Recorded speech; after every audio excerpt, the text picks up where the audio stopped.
Here's some tips and tricks you're going to need when applying for your VA loan.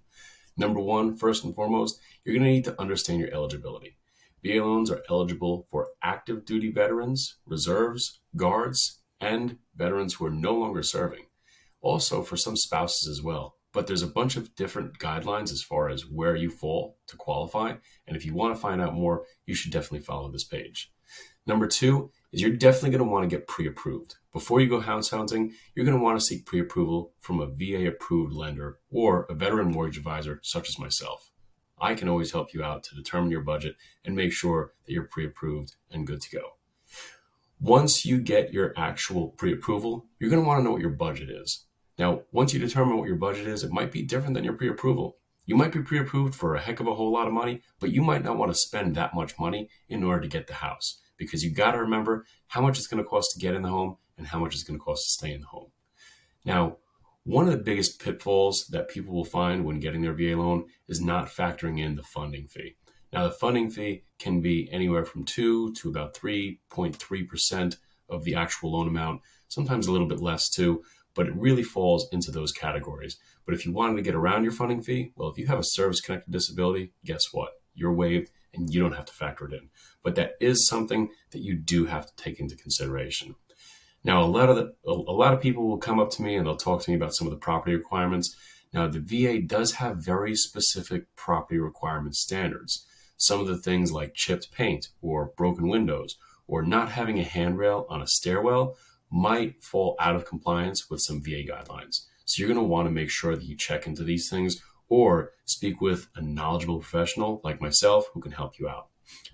Now, you're also not going to want to work with someone who doesn't know VA. If you're dealing with a realtor who has never worked with a veteran client or doesn't know the VA process, you might be in a little bit of trouble. You might want to find a VA savvy realtor, and especially a VA savvy lender like myself. Now, here's another tip for you. You always want to make sure that you have good credit. Now, the VA does not have a specific guideline in terms of credit as far as what it needs to be, but lender overlays might impose some specific guidelines in terms of what your credit score should be. So make sure that you have a good, strong credit history, and if you don't, get with someone like myself who can help you to work on it and help boost those scores up. Another pitfall is people will forget about the VA appraisal process. Now, the VA appraisal process will ensure the property's value and condition meets the standards, and it gets a lot of flack, but not for really good reasons. See, the VA appraisal is actually a really good appraisal, and it holds the same weight as any other appraisals, but you actually have 2 times to dispute it if it comes in below value. And there's actually a lot of things that a VA appraisal will come in as, and people will say, oh, well, you shouldn't go VA because you have to get a VA appraisal, and they might have an issue with things. But as long as it doesn't meet one of the minimum property requirements, the MPRs of the VA, you can actually get the veteran to write a waiver over to the VA, and they will waive that requirement for you.